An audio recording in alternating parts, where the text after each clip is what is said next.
Baby Driver is directed and written by Edgar Wright and stars Ansel Elgort, otherwise known as the douche from the Divergent series, and also The Fault in Our Stars. It follows Baby, who has been basically coerced by this mob boss or some boss guy, played by Kevin Spacey, into basically being his getaway driver for various heists and bank robberies. Now, while being a heist and bank robbery movie, getaway driver movie, very Transporter-esque in its chase sequences, I felt during watching this movie. It's very exciting and very action-packed. I think the style is what kind of sets this movie apart from other heist bank robbery movies, especially musically. The movie, and especially in the editing, have a kind of beat or rhythm to them, and ties in well with kind of the gimmick of this whole thing with Baby's character, in that he has tinnitus, so he always plays music to kind of drown out the ringing or the buzzing in his, or the hum in his ears that he constantly has. So as audience members, our ears are kind of subject to all of this music that he's listening to while being in the situations that he's in always having to have this rhythm or this music going along with all the action scenes, and especially in the chase scenes when he always has to have a beat going on, and he has certain songs to go along with certain situations. And it was very interesting, especially in the editing and sound design of this film. The editing, I think, was fantastic, and you really feel the rhythm and the beat of the editing along with the sound design, which obviously they purposefully did this to match with the music being played in the background and the music that he is listening to in his headphones. So I think that really meshed well with getting into his character and kind of getting into his headspace, especially during the action scenes, which were very exciting. They were filled with tension. All the car chase scenes were exciting. They were really well choreographed. And even there's some gunplay in this as well. I think that was well choreographed. But I do still think that the sound design and editing aspects of this really brought this movie together. And speaking about the music, there's basically constant music going on through this entire film.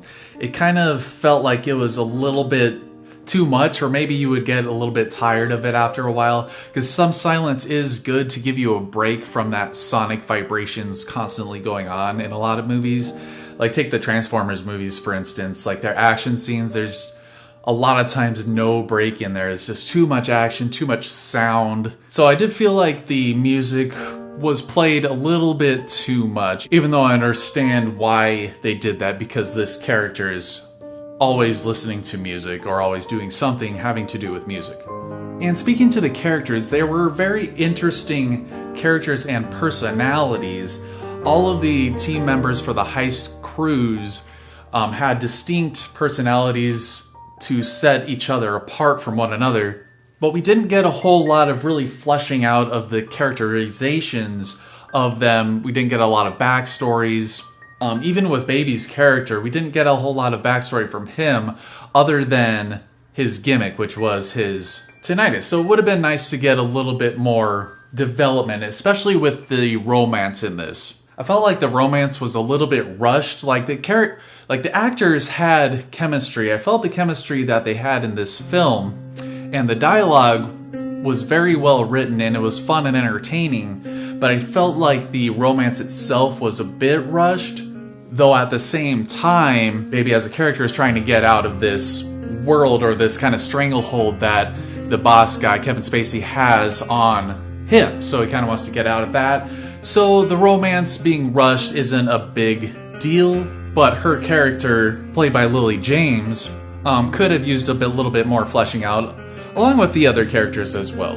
Even though I really enjoyed all of their personalities, especially Jamie Foxx's personality, who is full of tension in every scene that he is, because he's kind of an unpredictable character. So aside from the characters, the pacing of this movie was fairly well done, I think. I think it was a little bit draggy, kind of in the middle areas there. And in that last act where, where it could have ended 2-3 different times, but they just kept kind of going on with it.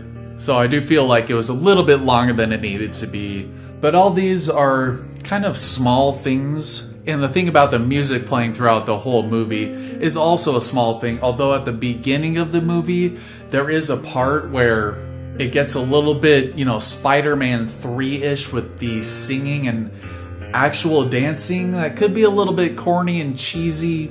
Even though it fits with the character, we don't really know this character at that point, so it kind of it's really sudden. And it's a little bit cringy, and it really reminded me of Spider-Man 3. But all that aside, from a technical level, this movie is very well done, very well crafted. It's well written, the dialogue is fun. It's overall a fun movie. The chase sequences, the action sequences were awesome. And the chemistry between all these actors, or among all these actors, is really great. And I do think that Baby Driver is worth your time. So you could see it in the theater, you'll enjoy it, or just wait till it goes on Redbox or Netflix or something like that.